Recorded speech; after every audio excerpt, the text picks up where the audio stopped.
My wife and I bought our first house about a year ago, and I have been on quite the journey to tame this garden section in the backyard. As you can see, if I leave it untended, weeds explode out of everywhere and consume everything. The main antagonist is this thick, viney morning glory that just spreads and spreads and spreads. My goal here is to downsize the garden to just the garden beds and the chicken coop, and then make all of the extra space into a sort of picnic/lounge area with a fire pit, chairs and tables and stuff. Enough yapping for me. Enjoy the time lapse.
I chose to rototill the topsoil for a few reasons. One, I wanted to scour the topsoil of all the weeds and crud the best I could before I covered it with weed guard.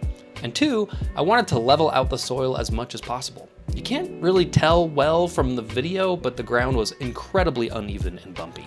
Using the rototiller was fun, except for the part where I had to unspool the morning glory vines from the blades a million times.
Right here is where I made a critical mistake. I ordered the pea gravel online without seeing it first. The pictures seemed to be exactly what I wanted, gray 1/4 inch pea gravel. But once we saw it in person, my wife and I realized it was just way too small for our liking. It was basically big sand. So we got to hunting. We must have visited every gravel site in a 50-mile radius. We had plenty of debates over what would be the best fit for our backyard. What is too big? Too small? What looks good? What is too jagged? What is too dusty? What is too expensive? Eventually we found exactly what worked for us. 1/2 inch pea cobble. New truck, new pile.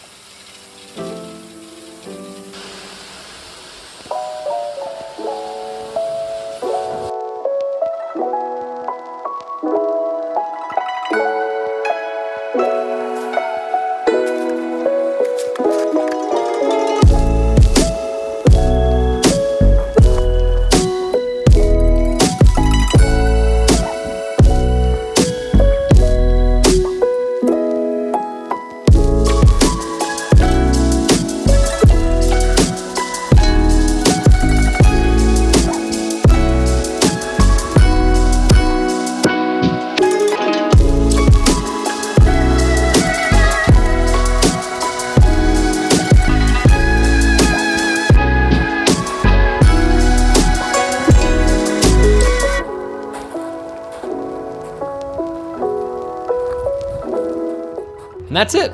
My wife and I absolutely love the section of our yard that was previously just a crazy weed sanctuary. We spent great nights with relatives laughing around our little fire pit. We haven't planted anything in the garden yet. Yes, those are just weeds and some sunflowers in there. And no, we haven't gotten chickens yet, which is just criminal because we have such an amazing coop built into our property. But my wife and I welcomed a little baby girl into our lives, and that sort of just put everything else on the back burner. We've been completely consumed with raising her, and we've never been happier. Maybe next year we'll work on that other stuff. There's still plenty of other projects I want to complete around the house. Stay tuned to this channel for more yard and house updates. Thank you for watching.